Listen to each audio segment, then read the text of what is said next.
This little box and its contents could have saved me over $200 and several hours of my time that could be better spent exploring the forest. All the cameras are in there. Hopefully we can pry the door open. This is drinking coffee. I'm making sticks.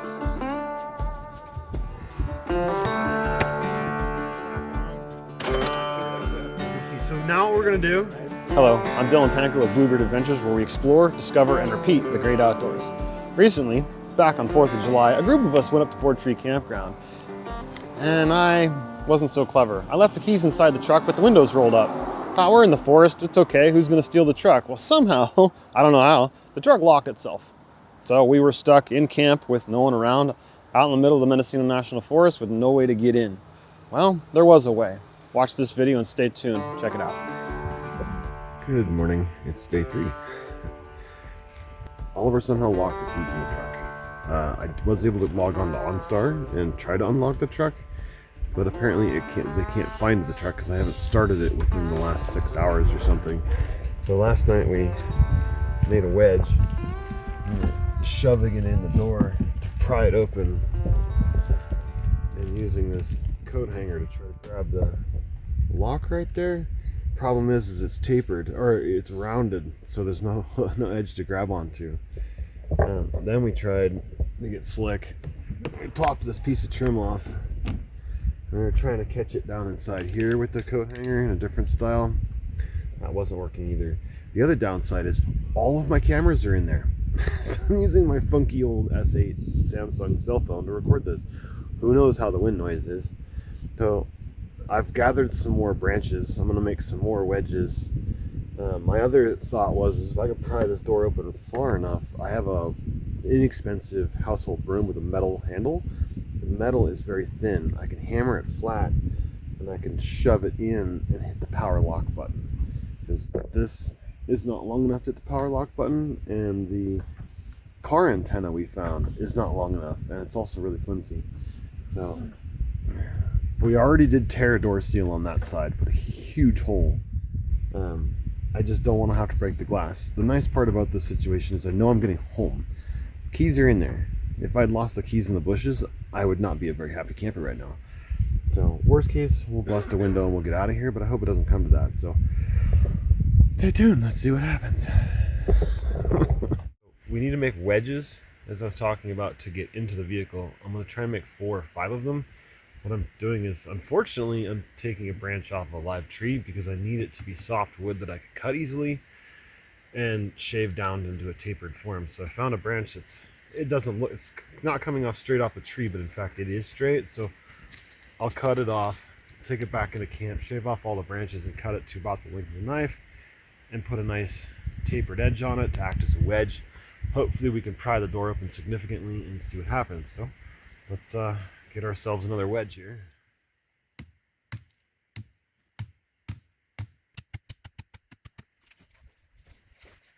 Everything in sight.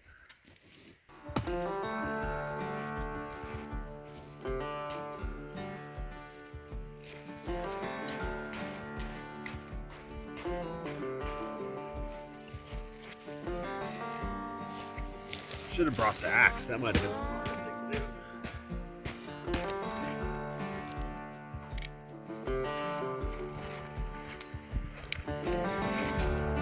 You can tell I do this all the time.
else is drinking coffee. Wedges in that. I'm making sticks.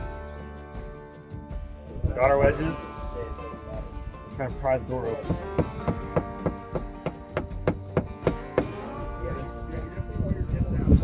The seal that runs along the top, so you can't just wedge the seal in as you just put the wedge in for a second.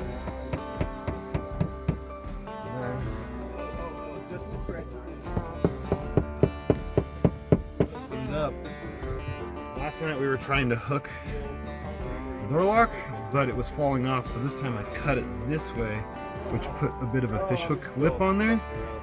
Now maybe we stand a chance of pulling it up. Who knows? These count as microfiber, right? Fiber's so micro on those fingers you can't even see them. Oh, you need that one. Oh, we definitely get into the door easy. It's right there. That's auto. Like my motorcycle up and down. There it is. Okay, we're in. All the time. I pull into a gas station, they always find someone with a fucking G-Rock in their car. I've ran into so many people for a while. Just like my Oops. friends. Shit. And it just kept happening to me. So I'd always keep a coat hanger in my saddlebag. I've rescued so many fucking people. Like get into those cars, you know, back in like get it between the window and pop the fucking little tab up, you know. There it is. Yeah, they're way tougher. We were able to pop. I did it on my Subaru camping, and a buddy of mine that I go out with, he has a full-size diesel Ford. Good cab. He goes out and he tries to take that. I can get to it. I usually get farther than under on snow. But I lost my keys in the car somehow. I don't know how I did it. I've never done it before. And he had a breakout from Amazon. Got the wedges and got the little bag you put in there and stuff it up. Oh! Yeah! Woohoo! Success! Yes! Teamwork makes the dream work. What kind of damage we caused, so. This pops back on. That's ripped. And that's ripped. Now we got another rip here. You can fix that. How's the no problem. paint? Looks fine otherwise. Little duct tape fix everything. There's some marks right here. So now one key's gonna live in the trailer because the back of the trailer has a combination lock. So we can give anybody the combo, they can come get our key. Yeah. No more am I keeping both keys in the truck. That was a hard lesson learned, but you know what? We're getting home, so. We didn't break a window. Yeah.